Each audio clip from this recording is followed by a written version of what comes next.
Quickly ಬಿಹಾರದೊಂದು development ಹೇಳ್ಬಿಡ್ತೀನಿ. ಬಿಹಾರ ವಿಧಾನಸಭಾ ಚುನಾವಣೆ ಈ ಇಯರ್ ಎಂಡ್ನಲ್ಲಿದೆ. ಚುನಾವಣಾ ಆಯೋಗ ಬಿಹಾರದ ಮತದಾರರ ಪಟ್ಟಿಯನ್ನು ದೊಡ್ಡ ಮಟ್ಟದಲ್ಲಿ ಪರಿಷ್ಕರಣೆ ಮಾಡೋದಕ್ಕೆ ಹೊರಟಿದೆ.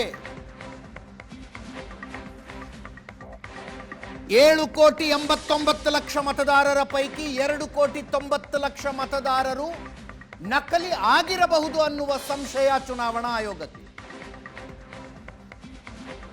ನೀವು ನಕಲಿ ಅಲ್ಲ ಅನ್ನೋದಕ್ಕೆ ಸೂಕ್ತ ದಾಖಲೆಗಳನ್ನು ಕೊಡಿ ಅಂತ ಚುನಾವಣಾ ಆಯೋಗ ಕೇಳ್ತಾ ಇದೆ. ಅದರ ವಿರುದ್ಧ INDIA ಒಕ್ಕೂಟದ ಪ್ರತಿಭಟನೆ.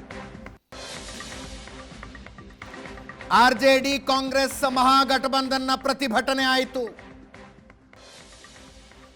ರಸ್ತೆ ತಡೆ, ರೈಲು ತಡೆ ಮಾಡಿದ್ರು. ಸೋನ್ಪುರ್, ಜಹಾನಾಬಾದ್, ಹಾಜಿಪುರದಲ್ಲಿ ಪ್ರೊಟೆಸ್ಟ್.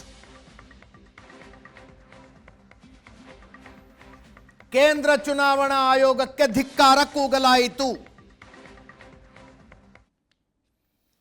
ರಾಹುಲ್ ಗಾಂಧಿ ಅವರು ಪಾಟ್ನಾದಲ್ಲಿದ್ದರು. ಅವರ ನೇತೃತ್ವದಲ್ಲಿ ಬಿಹಾರ್ ಬಂದ್ ರ್ಯಾಲಿ ನಡೆಯಿತು.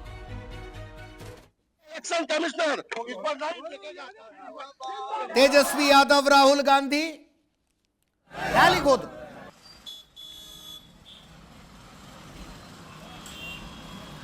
ಮಹಾರಾಷ್ಟ್ರ ಎಲೆಕ್ಷನ್ನಲ್ಲಿ ನಡೆದಂತೆ ಬಿಹಾರದಲ್ಲೂ ಮತ ಕಳ್ಳತನ ನಡೀತಾ ಇದೆ ಅಂತ ರಾಹುಲ್ ಗಾಂಧಿ ಭಾಷಣ ಮಾಡಿದ್ರು. ಕೇಳಿಸ್ಕೊಳ್ಳಿ.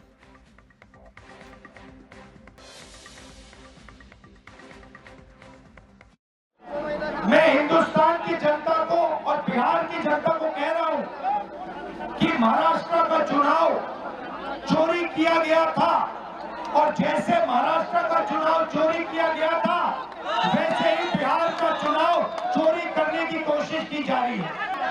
देखिए, उन्हें पता लग गया कि हमने महाराष्ट्र मॉडल समझ लिया है, इसीलिए वो हम नया बिहार मॉडल लाए हैं.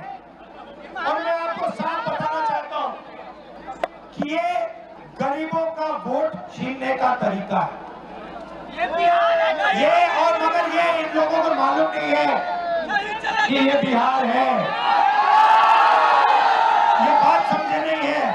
ये बिहार है और बिहार की जनता ये कभी नहीं होने देगी. वो हिंदुस्तान के इलेक्शन कमिश्नर है और उनका काम इस संविधान की रक्षा करने का है. और मैं इस यहां से क्लियर मैसेज देना चाहता हूं, आपको जो करना है करिए, मगर बाद में कानून आप पर लागू होगा, भूलिए मत. ಇದರೊಂದಿಗೆ ಇವತ್ತಿನ ಪಾರ್ಟಿ ರೌಂಡ್ಸ್ ಮುಗಿಸ್ತಾ ಇದ್ದೀನಿ. ನೇರ ದಿಟ್ಟ ನಿರಂತರ ಸುದ್ದಿಗಾಗಿ ನೋಡ್ತಾ ಇರಿ ಏಷ್ಯಾನೆಟ್ ಸುವರ್ಣ ನ್ಯೂಸ್.